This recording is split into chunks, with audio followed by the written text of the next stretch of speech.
হয়, আপোনালোকে দেখা পাইছে যে আজিৰ পৰা আমাৰ নথিপত্ৰ পৰীক্ষণৰ প্ৰথম দিন আৰম্ভ হৈছে আৰু এইটো আমাৰ দুটা পৰ্যায়ত হ'ব।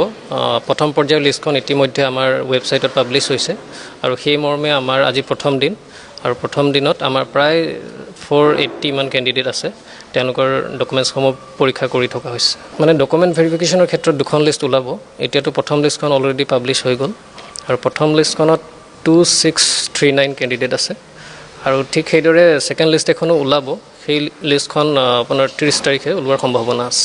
হয়, যদি তেওঁলোকক আমি ছেকেণ্ড চান্স দিব বিচাৰোঁ, সেই গোটেইখিনি প্ৰক্ৰিয়া কিন্তু আমি 6 তাৰিখৰ ভিতৰতে কমপ্লিট কৰিম। গতিকে সেইটো আমাৰ বিবেচনাধীন হৈ আছে। সেইটো আমাৰ ওপৰৰ আমাৰ কৰ্তৃপক্ষৰ লগত আলোচনা কৰি সেই মৰ্মে আমি সিদ্ধান্ত ল'ম।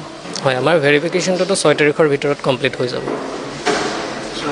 6 ফেব্ৰুৱাৰীৰ ভিতৰত আমাৰ কমপ্লিট হৈ যাব। হয়, তাৰপিছতে আমি বাকীখিনিৰ কাৰণে আগবাঢ়িম। NISৰ ক্ষেত্ৰত আমাৰ যিসকলে ইন ছাৰ্ভিচত তেওঁলোকে DLEDটো কৰিছিল, তেওঁলোকৰ কাৰণে আমি কেইটামান চেকলিষ্ট এখন আছিলে। তাতে কিছুমান ডকুমেণ্ট তেওঁলোকৰ কাৰণে আমি নিৰ্ধাৰণ কৰি দিছিলোঁ।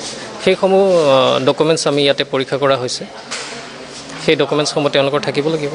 হয়, NIS যিটো আমাৰ 18 মান্থছৰ কোৰ্চ আছিল, সেইটো অনলি ডিজাইন কৰা হৈছিল ইন ছাৰ্ভিচ কেণ্ডিডেটৰ কাৰণে। গতিকে ইন ছাৰ্ভিচ থাকিবই তেওঁলোক।